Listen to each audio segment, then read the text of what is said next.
Welcome to this explainer. Okay, let's dive right into our deep analysis of what is widely considered the most decisive, devastating, and, frankly, horrifying clash of World War II. We're talking about the Battle of Stalingrad. You see, this wasn't just your standard military engagement. It was this brutal collision of massive empires, fought literally in the rubble of a completely shattered city. But before we get into the nitty-gritty of the military strategies, we really have to ask ourselves, how exactly did a modern war descend into such brutal, almost primitive conditions? I mean, how did two of the world's most powerful war machines end up fighting something they literally called a rat war? Well, the answers lie in the sheer desperation of the tactics we're about to uncover. 2 million. Take a second to really let that sink in. This staggering number represents the dead and injured in just this single city battle. 2 million people. It completely establishes the monumental stakes we're looking at here. Never in human history had a single city battle produced this level of absolute carnage. To truly grasp this 5-month siege, we're going to track the momentum across 6 stages: the Prize of Stalingrad, descent into rubble, the War of Rats, Hitler's fatal blunders, the freezing trap, and finally, the turning point. Starting off with Part 1, the Prize of Stalingrad, Egos and Empires. So picture this. It's 1942, and Hitler's motivations are being driven by a massive blend of strategic necessity and, honestly, dictator ego. By cutting the critical Volga River supply line at Stalingrad, he can completely block Soviet oil access, effectively cutting Moscow off from the resources in Chechnya and Azerbaijan. But just as importantly, taking this city, named after his ultimate rival, Joseph Stalin, was meant to deal a devastating psychological blow. Which brings us to Part 2, Descent into Rubble, the Air Assault. As the mighty German Sixth Army approached, Stalin did something unthinkable. He forbade 400,000 civilians from leaving. He essentially trapped them inside because he genuinely believed their presence would force his soldiers to fight harder. And then, the ruination began. 9,746. That is the overwhelming number of air attacks executed by the German Luftwaffe in just 9 days that September. They dropped thousands of tons of bombs, instantly turning a beautiful city into a total concrete wasteland of fire and ash. The desperate defense that followed involved absolutely everyone. With a grim runaway-will-be-shot order in place, teenagers, women, and even children were thrown right into the fire. I mean, young kids were used as labor to build safety walls around petrol depots. Over in the northwest, 37 anti-aircraft guns were manned entirely by young Russian women.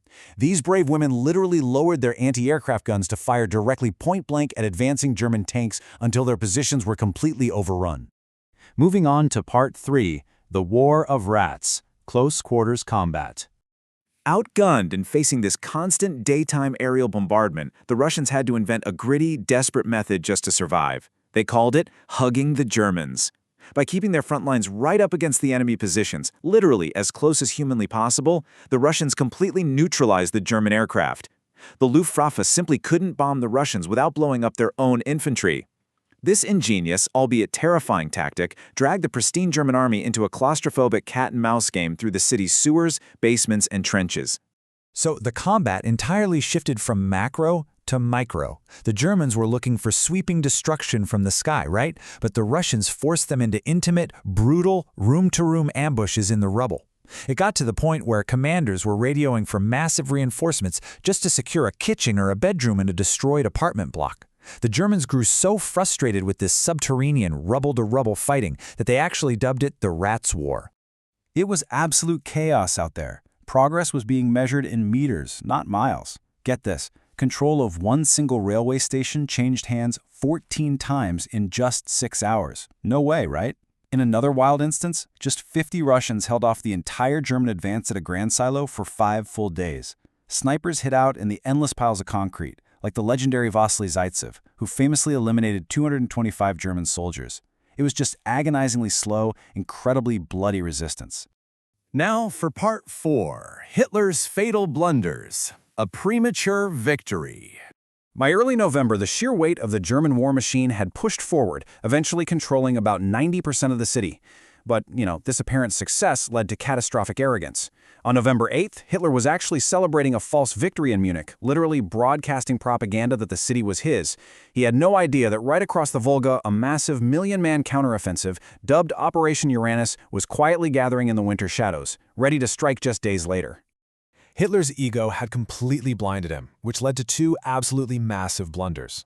First, assuming the battle was basically won, he stripped his own air support. He moved crucial aircraft down to North Africa to support General Rommel, leaving only 402 planes at Stalingrad. Second, he completely neglected his flanks. The areas north and south of the city were guarded by Romanian, Italian, and Hungarian allied troops. And Hitler? Well, he delayed sending them the modern anti-tank weapons they were desperately requesting. He left his flanks totally exposed. Which takes us right into Part 5, the freezing trap. The besiegers besieged. So, on November 19th, those million Russian troops poured across the river, entirely bypassing the grinding street fight in the city itself. They easily crushed those under-equipped flanks and rapidly met up west of Stalingrad. The trap snapped shut. 300,000 Axis troops were now trapped inside the ruins. Hitler ordered them not to break out, promising a lifeline from the air, but guys, the math was just horrific. The trapped army needed a minimum of 700 tons of supplies daily to survive. In the first 7 days combined, the Luftwaffe delivered only 350 tons total. And of that, only 14 tons were actually food. They were completely abandoned to starve. The conditions inside that pocket became truly unimaginable. Winter set in hard, dropping temperatures below -18 degrees Celsius. Stripped of their supply lines and literally freezing in rags, their rations plummeted. Soldiers started eating their horses, and they actually had to use carpentry saws just to cut through the deeply frozen meat. And all the while, the surrounding Russian troops subjected them to relentless psychological torture. We're talking playing sad songs over loudspeakers across this frozen, corpse-littered wasteland, and even setting up effigies of Hitler rigged with grenades. It was absolute hell. Finally, Part 6, the turning point, surrender and legacy. By January 1943, Hitler still refused to allow a retreat. He even promoted Commander Paulus to Field Marshal, which was basically an unspoken order to fight to the death, right? Because no German Field Marshal had ever surrendered. But Paulus, he surrendered the very next day. The sheer magnitude of the slaughter here is just staggering. Up to 750,000 Axis casualties and well over 1 million Soviet casualties. It was the definitive turning point that shattered the momentum of the German Nazi Empire forever. The tragic irony of these final moments is really profound. Over 90,000 starving, freezing Axis soldiers surrendered with Field Marshal Paulus, hoping that by giving up, they might simply survive. Instead, they just traded a freezing battlefield for an equally deadly Soviet prison camp. In the end, only about 6,000 of those men would ever see Germany again. So I want to leave you with this thought as we wrap up our explainer today.